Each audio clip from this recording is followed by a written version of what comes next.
Hello, and welcome to Voice Transmuted. We are here on day one of our Voice Alchemy challenge. This is a 30 days to embodiment challenge that I like to call the transmuted voice. So, the more that I think about this, I've had it lingering, bubbling in my body for a few days now. I want to make a disclaimer that this is not a challenge in the sense where it's going to be hard. This isn't meant to be difficult. It's meant to be challenging in the sense that you just got to show up for yourself for 30 days. If you can't show up every day, that's totally fine. All of this compounds either way. And there'll be some days that the concepts are just like quick, you get it. And then there are going to be other days where maybe you need an extra day to really ruminate on it, and that's fine too. So, really, this is more of an immersion experience. Now, we're going to be cultivating depth here, depth within our bodies, depth within our self concept, depth within our voice, of course. So, let yourself luxuriate in it. That's okay here.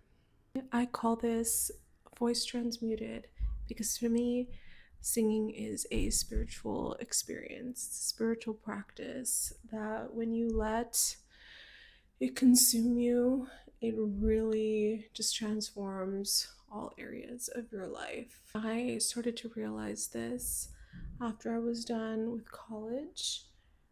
College was a very stressful time for me. I had gone from just loving singing to being pushed to a point where I felt like I had to prove my worth. I had to prove myself to people, and it was competitive. And I kind of just lost the joy of singing. And so I graduated. I felt like I had lost the connection that I had to singing.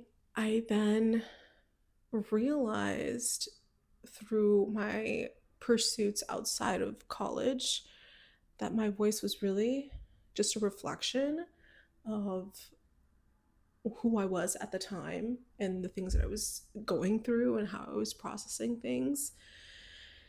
That then I started to become a lot more intentional with the way that I went about connecting to my voice. And that's where this whole philosophy started to take place. So I graduated in 2021. It's been about 4 years now that I've been forming my philosophy and my frameworks and my structures.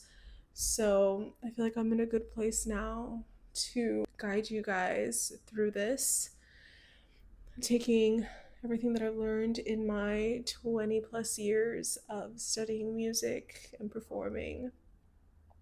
So, yeah, it wasn't until motherhood, my baby's right here, until motherhood that I felt this sense of urgency that I really needed to share this with people. I truly believe that my natural unmedicated birth was successfully accomplished. It's something that I had really, it was a goal for myself. It was something that I was able to accomplish because of the skills that I learned through singing. Now I know there's medical reasons why somebody wouldn't be able to do that. That's not what I'm talking about. Or if that's just like literally not what you wanted, and that's fine. The point here is that I had a goal, and the way that I achieved that goal was through the principles that I had learned through my spiritual singing practice. The reason that I bring up motherhood was because in giving birth, I had to have very nuanced awareness of my body to be able to push this baby out. I had a very good experience.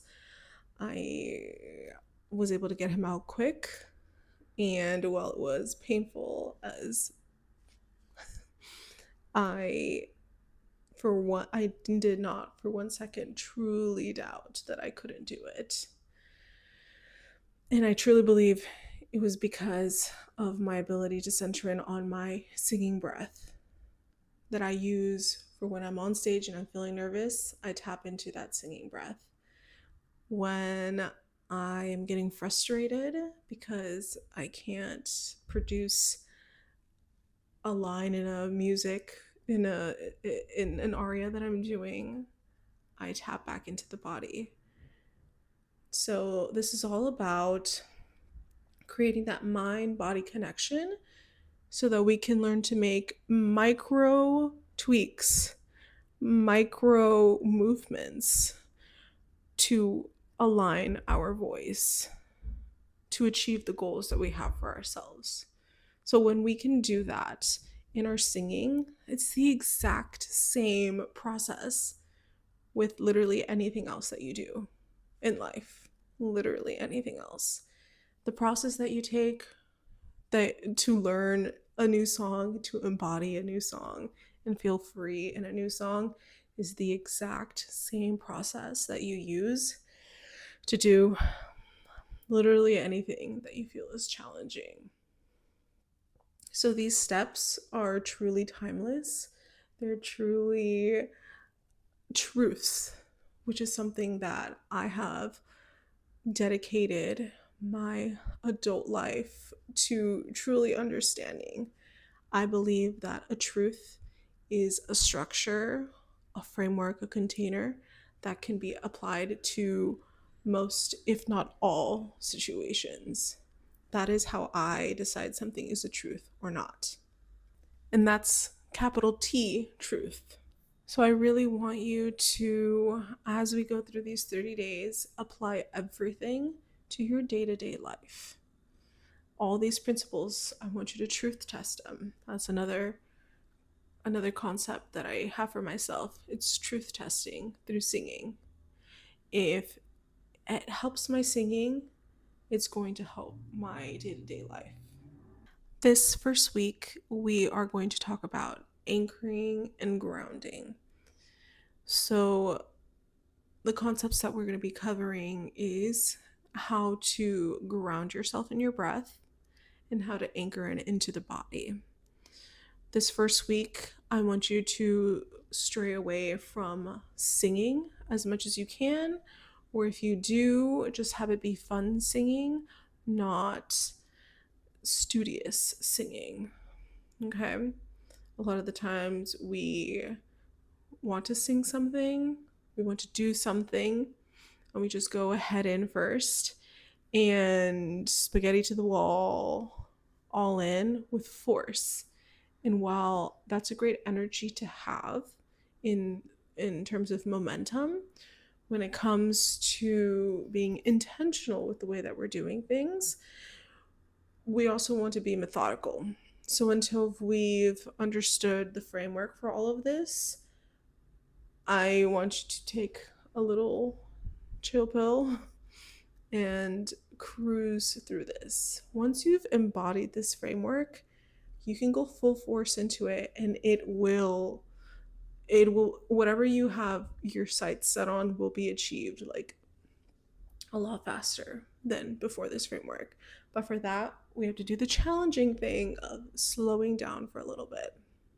So day 1 is really just an introduction, and it's a soft calibration of how we are perceiving singing and how we're perceiving the way we go about leveling up our singing.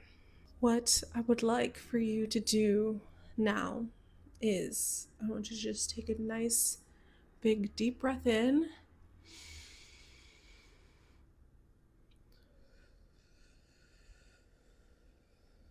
and let it out. And we're going to do that again.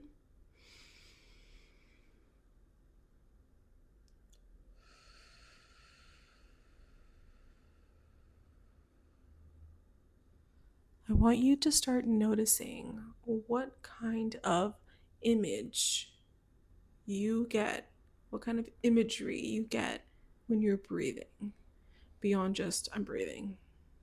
Okay? Let's take another nice big breath.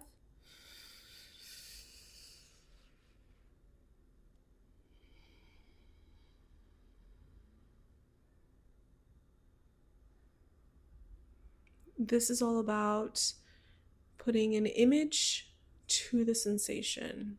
That is the mind-body connection. Whether it can be a literal image of your organs and guts moving around, or it can be something entirely abstract that you see when you're breathing. What matters is that you start to create a language for yourself, your own personal way of describing something. There's only so much you can do with somebody else's perception of how they sing, and then them telling you what their perception is of singing.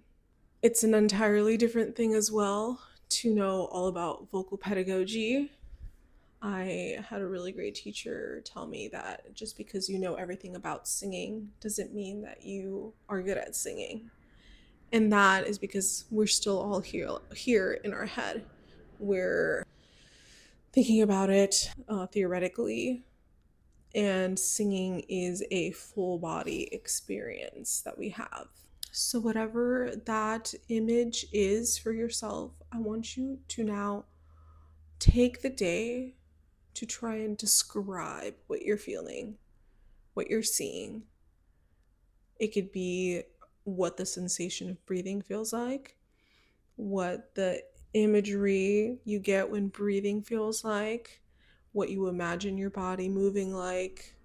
Even though we can't see the inside of our bodies, that is one of the more challenging things about singing. On any other instrument, you have it here in your hands and you can see exactly how it's working.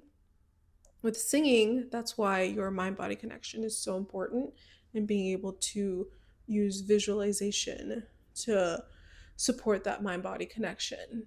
So that's how we get consistent with singing. So I want you, to the best of your ability, figure out how you describe the sensation of breathing. And that is going to be your first assignment for this week.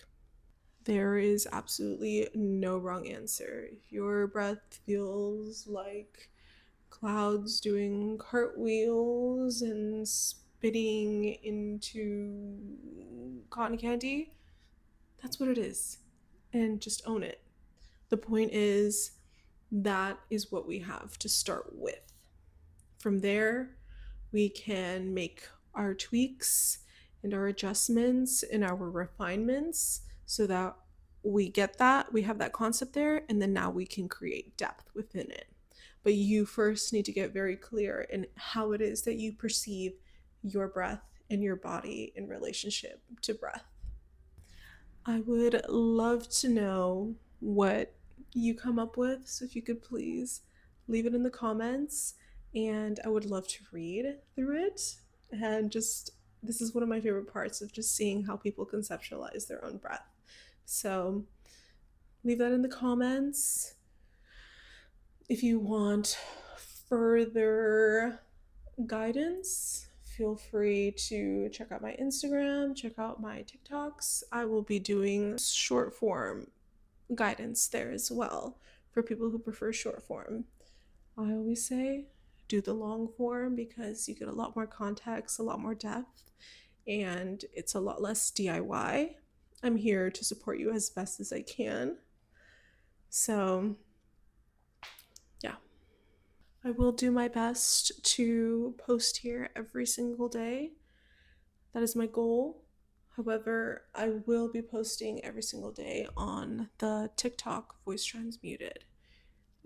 Some days, if I feel like we got into the depth of it with the previous video, we just need a tiny bit more the next day, maybe I might not come on here. Or maybe it'll be like 5 minutes rather than however long this one is. But since this is the first one, I really wanted to make sure we got as much context and depth so that we know what direction we're heading into. All right, so you know what you have to work on for today. hopefully, I will see you again tomorrow. Thank you for being here, and I'm so excited for you. I love this, and I love you for taking the leap. This isn't easy work. It's deep work. So I congratulate you on taking the leap, and I will see you tomorrow.